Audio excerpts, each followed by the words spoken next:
নমস্কার, আমি সঞ্জীব। আর এই রাতে আপনাদের ভিডিও করার জন্যে ছুটে চলে এসেছে ছাদে। নিশ্চয়ই অনুভব করতে পারছেন যে ড্রাগন, হ্যাঁ একদম ঠিক তাই। ড্রাগনের পলিনেশান আমরা কেন করব? পলিনেশান করলে বা কী হবে, না করলে বা কী হবে? দেখুন, ড্রাগনের পলিনেশান যদি করা হয় তাহলে জিনিসটা কী দাঁড়ায়, ফলটা কিন্তু সম্পূর্ণ ম্যাচুইড এবং বড় ফল তৈরি হয়। আর আমি পরখ করে দেখেছি, যেটা পলিনেশন করা হয়নি কোনো কারণে, ভুলবশত হোক বা ইচ্ছাকৃত হোক, পরীক্ষা করতে গিয়ে দেখেছি যে সেক্ষেত্রে আপনার ফলটা কিন্তু ছোট আকৃতি হয়ে গেছে। অর্থাৎ পরাগায়ন যদি সঠিকভাবে না হয় তাহলে কিন্তু ফলের হওয়ার ক্ষেত্রে কিন্তু একটা অন্তরায় থেকে যায়। তাই আমরা কিভাবে পলিনেশন করব এই ড্রাগন ফুলের? এবং দেখুন, আমার গাছে যে প্রত্যেক মাসের আপনাদের আপ টু ডেট একটা মেসেজ আপনাদের কাছে দিয়েছি, ভিডিও করেছি, যে মেসেজের মধ্যে রয়েছে খাবার কখন কোন সময় দিতে হবে, আর এখন ফুল এসে গেছে বা ফল ধরার পথে হয়ে গেছে সেই সময় বা কী খাবার প্রয়োগ করছি, সব বিষয়টা নিয়েই আজকের এই ভিডিও করছি। দেখুন আমার গাছে কি সুন্দর ফুল ফুটেছে এবং কত ফুল ফুটেছে, এবং গত রাতেও ফুল ফুটেছে, সেগুলোও কিন্তু পলিনেশন করেছি এবং আজও কিন্তু পলিনেশন করতে এসছি। কিভাবে করছি সেটাকে সুন্দরভাবে পরখ করুন। দেখুন, শুধু একটু দেখে নিন যে কত ফুল ধরেছে গাছে।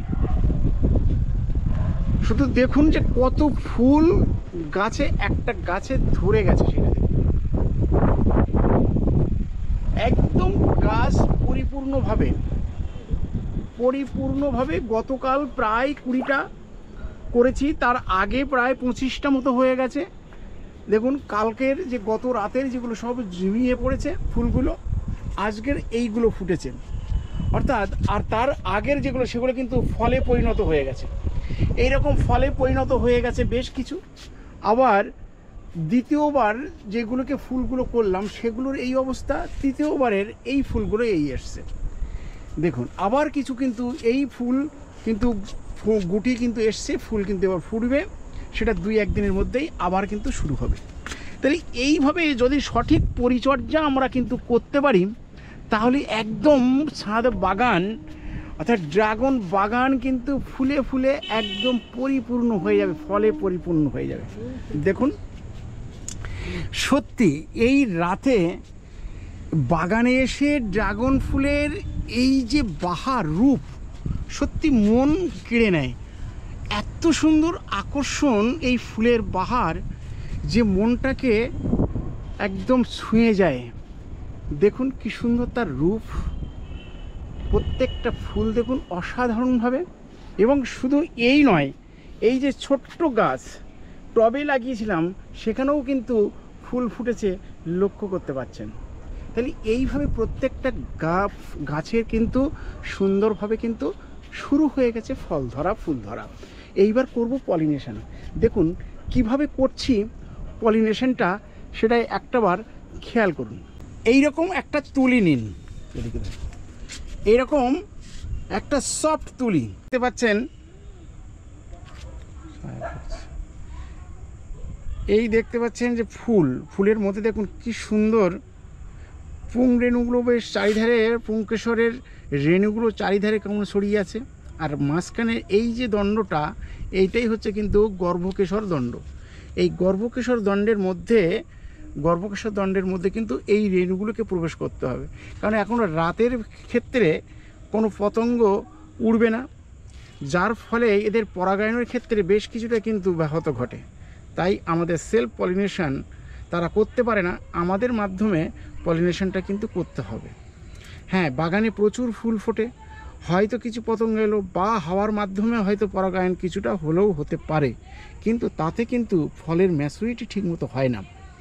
তাই আমরা যদি সঠিকভাবে যদি পরাগায়ন করতে পারি তাহলে কিন্তু ফুল এবং ফল দুটো কিন্তু আমরা ঠিকভাবে কিন্তু পেতে পারি। যেমন ফুল পেলাম, পরিচর্যা করেছি, সেই সাথে সাথে ফলটা আমাদের দরকার, তাহলে ফলটাকে পরিপক্ক এবং পরিপুষ্ট বড় আকারের ফল পেতে গেলে আপনার কিন্তু অবশ্যই কিন্তু এই কাজটা কিন্তু আপনাকে করতেই হবে।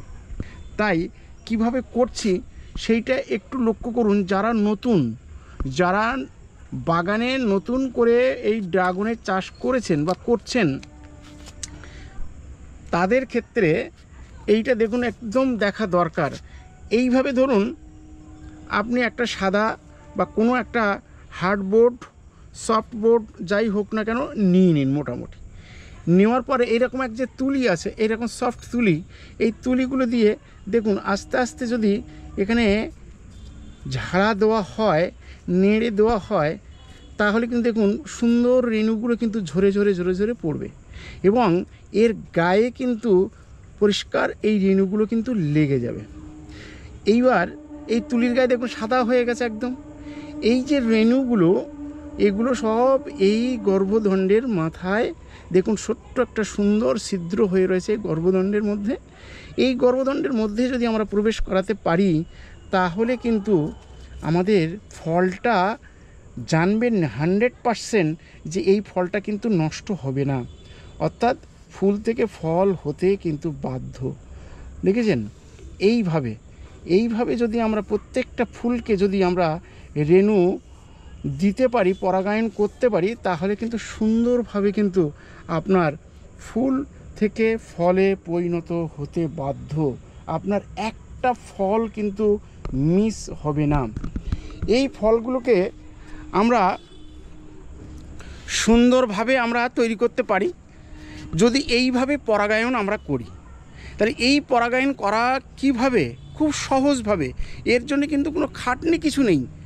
শুধু আপনাকে রাত্রে এই 9টা 10টা 11টা এই সময় এই ফুলটাকে ফুটে যায়, আর এই সময় এসে আপনাদের একটুখানি কষ্ট করে এই ফুলের পাশে এলে যেমন মনটা যেমন ভরে যাবে, সেই সাথে সাথে ফুলগুলোর পরাগায়ন করে দিলেন এবং দেখবেন একটা ফুল কিন্তু মিসিং হচ্ছে না ফল থেকে, অর্থাৎ সব কিন্তু ফলে পরিণত হয়ে যাচ্ছে। তাহলে এইভাবে আমরা পরাগায়ন করতে পারি। তাহলে এটা পরাগায়ন কেন করব, কি কারণে করব, কিভাবে করব, সেইটাই জিনিসটা কিন্তু সম্পূর্ণ নিশ্চয়ই আপনারা বুঝতে পেরেছেন। যারা নতুন বাগানের ক্ষেত্রে বা অনেক পুরাতন বাগানি আমার কাছে প্রশ্ন করেছেন যে আমাদের ফুল হচ্ছে কিন্তু ফল আসছে না কেন? এই ফল আসছে না কেন, তার কারণটাই হচ্ছে একটাই, যে আমরা পরাগায়ন করতে পারছি না। যখন পরাগায়ন হয়ে যায় হাওয়ার মাধ্যমে, দেখবেন ফল আপনি পরীক্ষা করুন, একটা গাছের 5টা বা 10টা আপনার বাগানে ফল ফুটেছে, আপনি পরীক্ষামূলকভাবে 3টেতে আপনি পরাগায়ন করুন আর 2টোতে আপনি পরাগায়ন করবেন না। দেখবেন এদের ফলের সাইজ আর যেটা পরাগায়ন করেননি সেই ফল যদি হয়ে থাকে তার ফলের সাইজ দুটো কিন্তু ডিফারেন্স আসতে বাধ্য এবং হবেই হবে। এটা আমার পরীক্ষিত। তাই আপনাদেরকে বলছি পরাগায়নটাকে অবশ্যই করুন।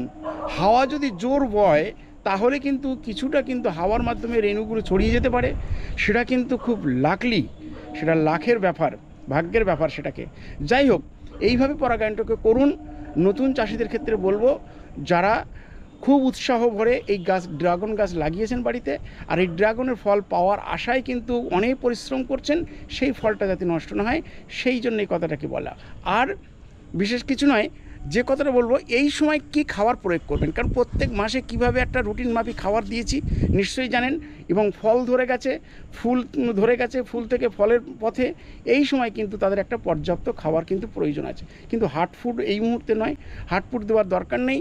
এই মুহূর্তে আপনারা দেবেন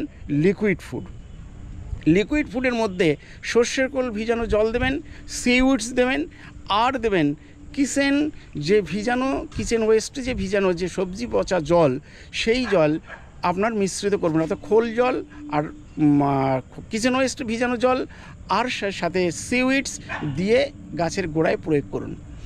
আর সেই সাথে সাথে স্প্রে করুন। ফলটা যেই ফুলটা ম্যাচিউর হয়ে ফলটার আকার নিল, ধরুন এই রকম ফল এসে গেছে, এই যে ফলগুলো গুটিগুলো এসে গেছে, এই ফলগুলো এসে গেছে, এখন কিন্তু আমাদের করণীয়টা কি?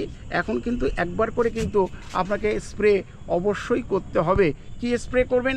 মাইক্রো নিউট্রিয়েন্ট, আপনার ব্যালেন্স, যারা NPK 19-19, 20-20, যে কোনো একটা স্প্রে করে দিন, সেই সাথে আবার ঠিক 3 থেকে 4 দিন বাদে আপনারা স্প্রে করে দিন আপনার মিরাকুলান, বা আগে মিরাকুলান করে দিন, মিরাকুলানের পরে ঠিক 4 দিন বাদে এনপিকে 19-19 বা 20-20 একবার স্প্রে করে দিন। দেখবেন একটা ফলের সাইজ আপনার 400-500 গ্রাম কিন্তু পরিমাণে কিন্তু ফল কিন্তু দাঁড়িয়ে যাবে। তাহলে পরিশ্রম করা বা কষ্ট করার সার্থক হবে তখনই যখন না আপনি ঠিক এই রকম সাইজের বিগ সাইজের ফল আপনি যখন তুলতে পারছেন, মনটা দেখবেন আপনি কি কষ্ট করেছেন সব কিন্তু ভুলে যাবেন। যত কষ্ট, যত ঝড় জল যাই কিছু পরিশ্রম করেছেন কিনা সব কিন্তু একদম ভুলে তছনছ হয়ে যাবে যখনটা ফল আপনার বড় ধরনের আকৃতির একটা ফল গাছ থেকে তুলতে পারবেন, হারভেস্ট করতে পারবেন এবং ঘরে নিয়ে সবাই মিলে এক জায়গায় বসে সেইটাকে উপভোগ করবেন, কেটে তাড়িয়ে যখন খাবেন।